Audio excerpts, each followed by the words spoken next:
Okay, so I'm going to present about the role of newer drug, which is remdesivir. Remdesivir is actually already being used in US for the past 1 year. They started using it since 1st of May 2020. So what is remdesivir? It is an IV adenosine nucleotide prodrug of an nucleotide adenosine analog.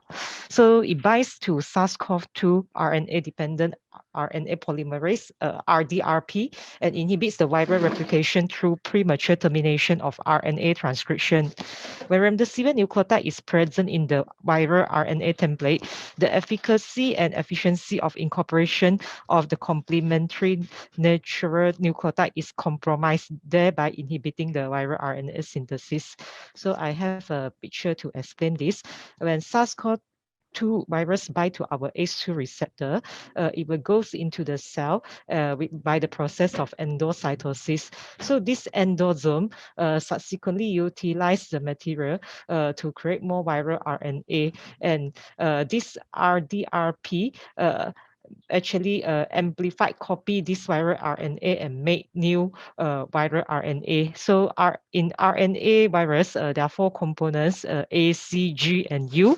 So remdesivir actually replaced the component of adenine. That's why it is called adenosine analog. It is similar to adenine. It is not adenine. So when remdesivir goes into cell, this RDRP will pick up this component active metabolite of remdesivir, because remdesivir is actually administered as a prodrug.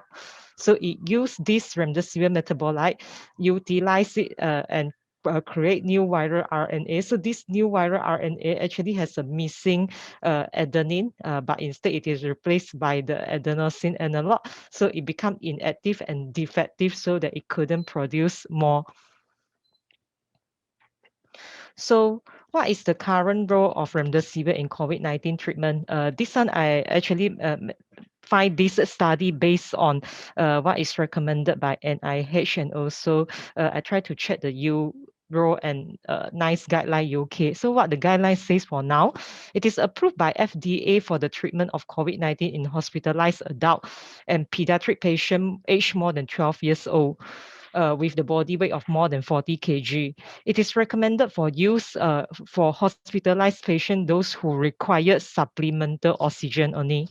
It is not routinely recommended for patients who require mechanical ventilation, because at this point of time, there's lack of data to show any benefit when the disease is already in advanced age. So the 2 key points: hospitalized, number 1. Number 2 is requiring supplemental oxygen. This is by NIH US. So how about the European Respiratory Society guideline, as well as the NICE guideline? So the NIH guideline just now was latest updated June 2021. Okay, so for European Respiratory Society, actually they didn't make any recommendations for the use of remdesivir in hospitalized patients who do not require invasive mechanical ventilation. So meaning they, at the time when they published a guideline in February, they say there's not enough evidence to say yes or no. Whereas for NHS UK, it is actually recommended to consider remdesivir use for 5 days for COVID-19 pneumonia in adult. Same recommendation as US guideline for more than 12 years old, 40 kg or more, requiring low flow supplemental oxygen. They use the word consider because I read into it. They say it is not that they don't want to use, is because they are also lacking supply. So with their availability, so they have a strict selective criteria, and I understand as they have to discuss with ID consultant emergency itself if they wanted to use this. So they come up with some sort of a score. Patient have to fulfill certain score before they are prioritized to receive remdesivir. So as for the current published trial, the largest trial, randomized control trial, is this ACTT1, adaptive COVID-19 treatment trial. So it is a double-blinded RCT to compare IV remdesivir in adults who were hospitalized with COVID and have lower respiratory tract infection. So patients are randomly assigned to receive either remdesivir or placebo for up to 10 days. The primary outcome was time to recovery, defined by either discharge from hospital or if they were not discharged, if the patient is still hospitalized for infection control purpose. Why there's this clause is because this study is actually done much early last year, at that time when we are still keeping patients for many days for infection control purpose. Because as if we see the enrollment, it was begin February 21st, 2020, and it was already end on April 19, 2020. They have 60 trial sites, mainly in US, with some in European countries and three to four in Asia. Eligible patients were randomly assigned to 1-to-1 ratio to receive either remdesivir or placebo. So their baseline characteristics are matched. There's not much of difference. I highlight the last one because at that time their ordinal skill is different than what we are having now, because at that time I think it wasn't so standardized. If you look at the ordinal scale, later I will explain this ordinal scale in another slide. So their category 4 is hospitalized but not requiring supplemental oxygen. 5 is hospitalized requiring supplemental oxygen, which makes most of their patient that they recruited, about 40% of them. Their category 6 is hospitalized receiving non-invasive ventilation or high flow oxygen device. Only 7 is receiving mechanical ventilation. So majority of the patient are from those requiring supplemental oxygen but low flow. I understand as this might means nasal prong or low volume of face mask. So I also checked for what are the other medications co-administered. About 23%, 20 to 23% receive corticosteroid together. So what is their outcome? They find that patient in remdesivir group has a shorter time to recovery than patient in the placebo group, with the median of 10 days compared to 15 days. So basically, they look at this picture figure A. So for those who are in remdesivir group, to achieve 0.5, meaning 50% patient recover by 10 days. But for those in placebo group, 50% of patient only recovered by around 15 days. So then they further break down into each subgroup. The figure B shows patients not receiving oxygen. It is about the same, not much of benefit. So for patients who receive oxygen, graph C shows more benefit. High flow, not much benefit. This one is mechanical ventilation or ECMO, also not much benefit, not much difference. So table supplementary table 4, in the severe disease stratum of 957 patients, the median time of recovery was 11 days compared with 18 days. This is another table to show the ratio of recovery was largest among those patients with baseline ordinal score of 5. This is just to further explain, is similar to what showed in the figure just now.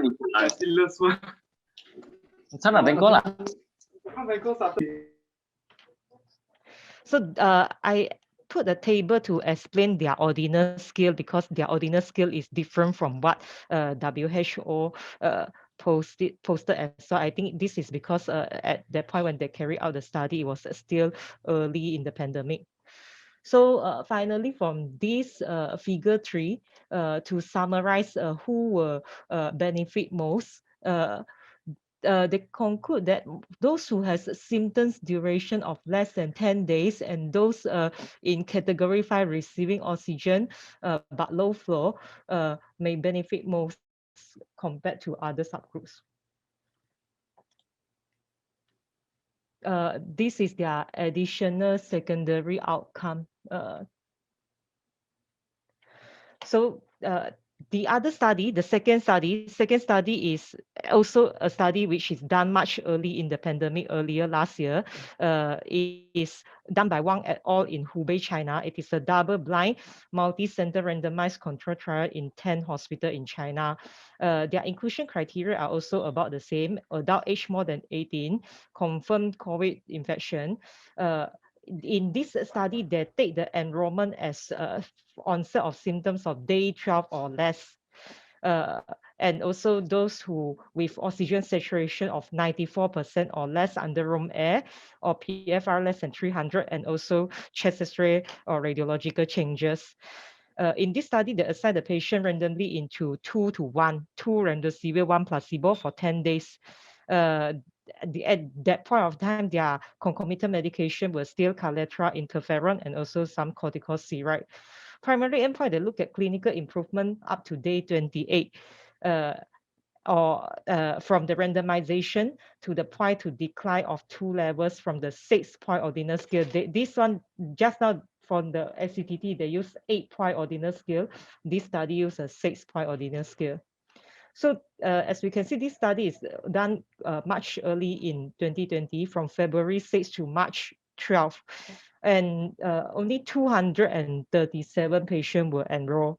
So divide into 2 to 1, then they further try to analyze into 2 different subgroups with no oxygen support or nasal prong, or with high oxygen support or ventilation.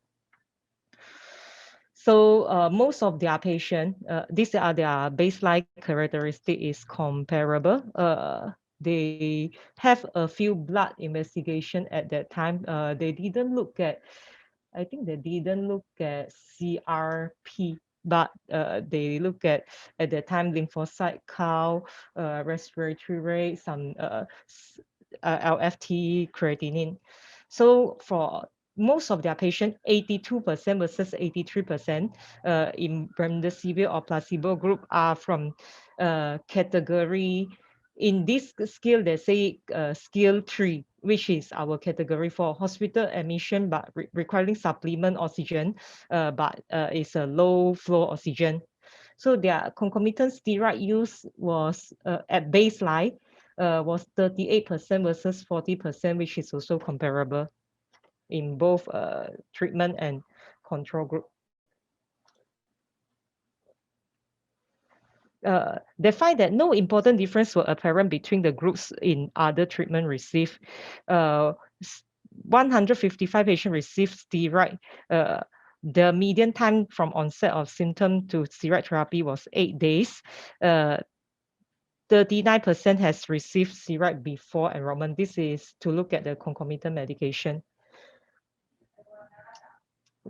This is their result. The time to clinical improvement in remdesivir group was not significantly different to that of the control group. Median of 21 days in the remdesivir group versus 23 days in the control group. And the ratio is not statistically significant. 28 days mortality was also similar between the two groups.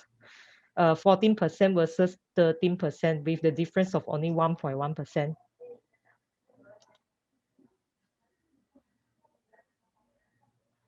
So the plot graph time to clinical improvement in the intention to treat population is about the same. Interestingly, this study also looked at the viral load. They find that in terms of viral load reduction, there's also no significant difference for viral load in remdesivir group and also the placebo group. They have 2 graphs because one, they look at the viral load from the upper respiratory tract. B is from lower respiratory tract. So the third study is our solidarity trial. Solidarity trial was not published as a full report, but this is their preprint. COVID-19 patients were randomized equally into 4 groups, as what we have now, up to 5 options, 4 with treatment, and the 5th was a standard of care. So the intention to treat primary analysis are of in-hospital mortality in the 4 pairwise comparison of each study drug versus its control. So they look at 28 days risk log rank death rate ratios.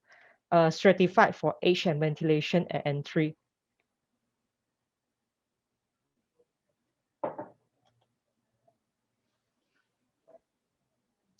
My connection not good. Okay, so there are 405 hospitals in 30 countries. 11,226 adults were randomized, and about quarter of them, 2,750, were allocated remdesivir. So the inclusion criteria is also similar to previous study.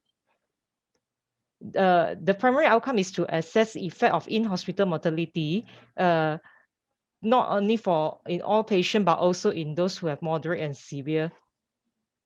Secondary outcome is initiation of ventilation and hospitalization duration. So for remdesivir that analyzed in this graph, they find that remdesivir has no statistically significant benefit in terms of mortality and also recovery.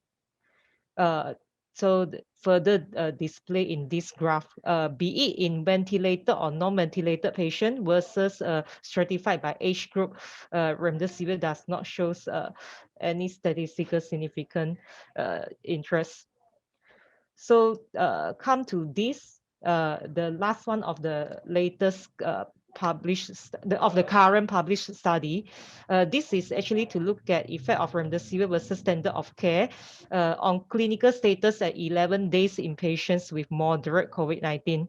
It's a RCT, so they include those, but in this study is slightly different from the previous two, the ACTT and the China study, because what they look for is they only include patients with, they call it moderate pneumonia, defined by X-ray changes, but SpO2 is still okay, more than 94% under room air, which is our category 3 patient.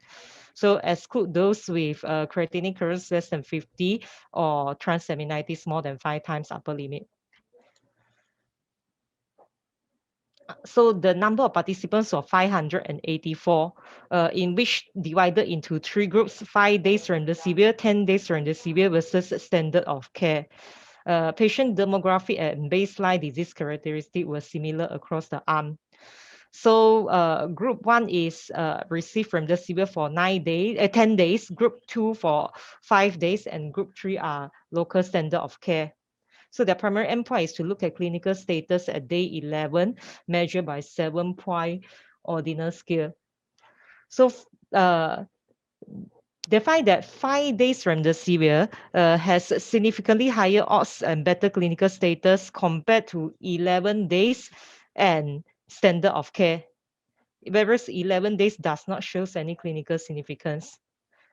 This is, they look at the discharge by day 11, day 14, and day 28. By day 11, 5 days remdesivir do better. So how about the current latest real-world data? I got this shared by Dr. Suresh last week. So these are about 3 posters which were presented during the AMS World Micro Forum, include 2 US studies.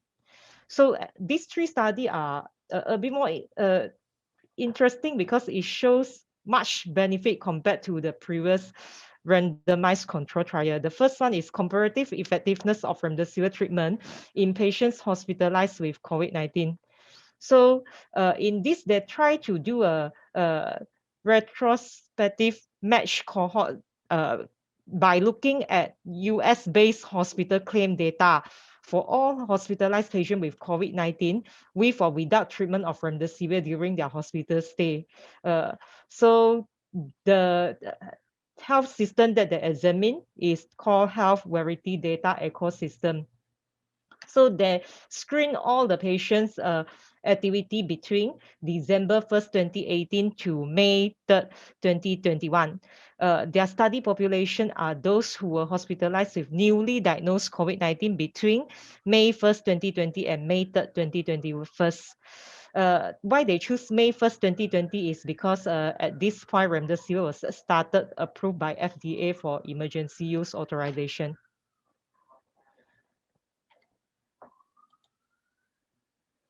So they include patient more than 18 years old, COVID-19 diagnosis with more than at least one medical encounter during the point when they're screened. Exclude those who have been treated in any other clinical trial, those who were readmitted, and those who have used Remdesivir prior to emergency use authorization. So they match with comparator. Comparator are Remdesivir exposed patient matched with reference patient using a two-stage process. They call it risk score and also propensity score match. So basically means they try to match reference patient who were admitted at around the same age, at around the same duration, same age, sex, time, ICU status, oxygen support, and steroid use. After the first screening, then they match again, called propensities match with these factors. So outcome, they look at primary outcome is all-cause mortality, secondary outcome is hospital discharge. So they analyze the data by two different statistical analyses. The first one is what do we call as treated primary analysis? As treated analysis means that just now when we look at this, they divide into two groups: the propensity score match patient versus those reference patient. As treated means if those patients who were initially in the reference group, but at the baseline, later on also receive Remdesivir, the outcome will still be measured as those who has received Remdesivir. But interesting, they find this across different subgroup of oxygen, be it room air, low flow, high flow, or non-invasive ventilation, all shows benefit favors Remdesivir.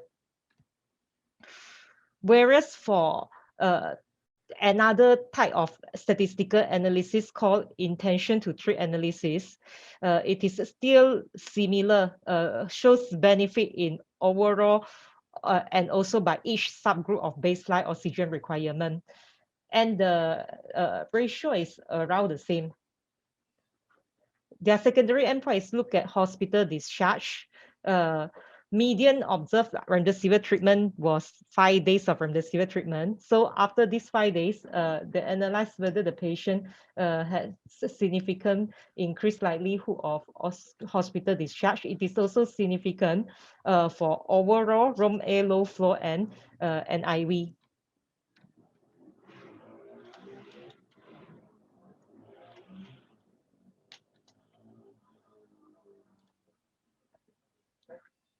This is exploratory without accounting for the 5-day treatment cost. Then there's no, means that minus the 5 days, then there's no benefit. It actually favors comparator.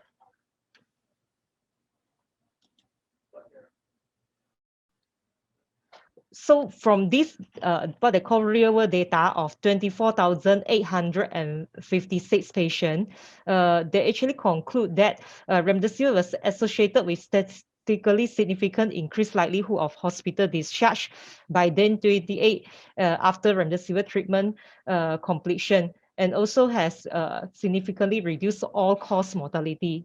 So these two conclusion that they are trying to make from those data.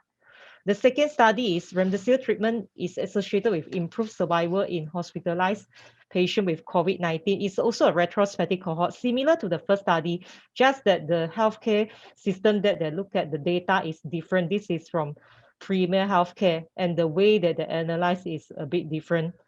So how do they select the Remdesivir cohort is Remdesivir treatment was begin within 2 days of hospital admission, in which whereas the non-Remdesivir cohort are those who did not receive any Remdesivir during hospitalization. They look at 14 days and 28 days all-cause inpatient mortality. Their inclusion criteria and exclusion criteria are similar to other study. So they also create a propensity score match model. This is to show their process of how do they select the patient.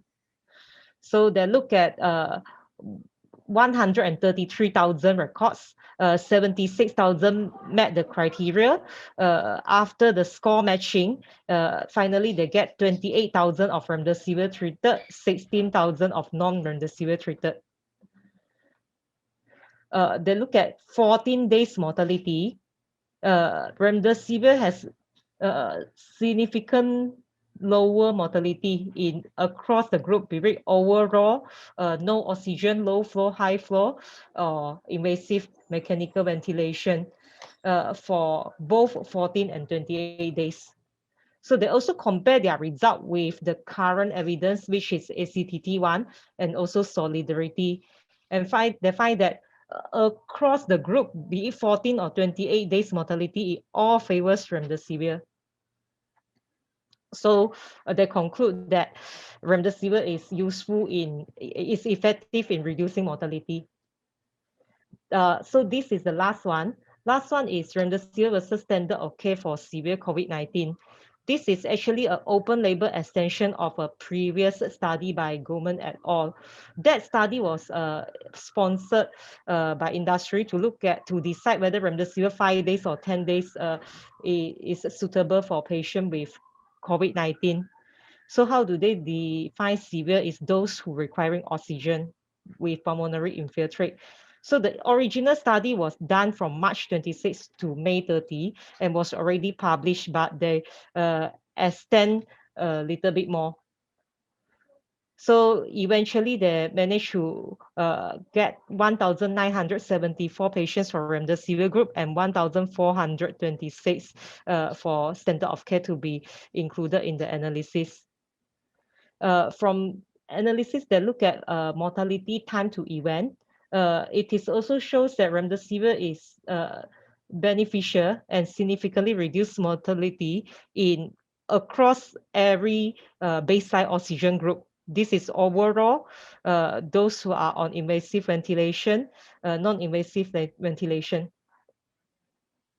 And time to discharge is also significant reduced across the group. So